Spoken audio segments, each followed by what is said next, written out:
dalam proses penetapan tersangka. Yang kemudian besok akan dipanggil para terlapor ini atau para tersangka ini untuk diperiksa sebagai tersangka. Jadi saya minta tolong disita seluruh alat bukti, barang bukti yang dimiliki oleh tersangka. Ya, ketika pemanggilan tersangka ini sudah boleh, ya. Misalnya buku white paper itu, yang di 700 lah kalau halaman itu. Saya minta kepada penyidik tolong dilakukan penyitaan. Karena kenapa? Ketika penyidik tidak melakukan penyitaan dan buku ini ketika disebarkan, ya ini kan sudah masuk lagi dalam suatu rangkaian pidana baru. Jadi supaya itu tidak dilaksanakan lebih jauh, jadi saya minta kepada penyidik untuk dilakukan sita terhadap barang-barang bukti milik daripada terlapor atau tersangka. Oke? Nah, yang kedua, saya bilang kepada penyidik bahwa perbuatan ini sudah dilakukan terus-menerus.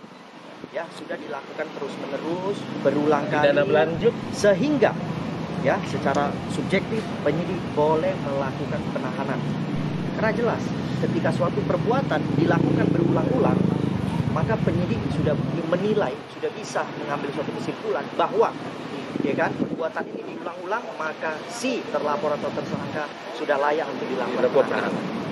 Oke, yang ketiga saya minta ya tolong lakukan pemeriksaan yang sangat hati-hati, komprehensif, ya, kemudian benar-benar kita lihat nanti terhadap uraian pasal yang disangkakan.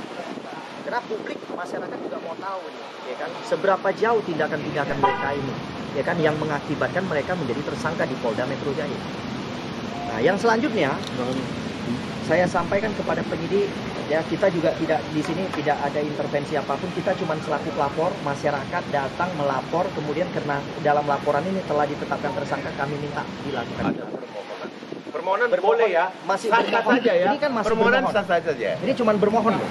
Ya, ini permohonan juga permohonan lisan. Minta kepada penyidik tolong lakukan penahanan. Karena kalau tidak lakukan penahanan, kami juga kurang puas. Ya, saya juga selaku pelapor ini kurang puas. Karena kenapa?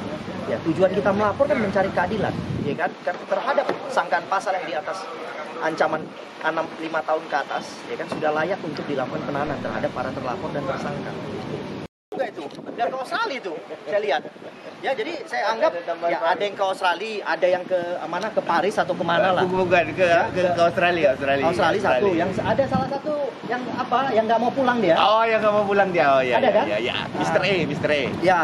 Mr. A itu kan sempat dia entah kemana katanya berobat, tapi dia nggak mau pulang. Dia bilang mau lihat situasi dulu katanya. Nah, ternyata setelah ditetapkan tersangka dia sudah kembali ke Jakarta dan dia akan melakukan upaya hukum. Kita persilakan.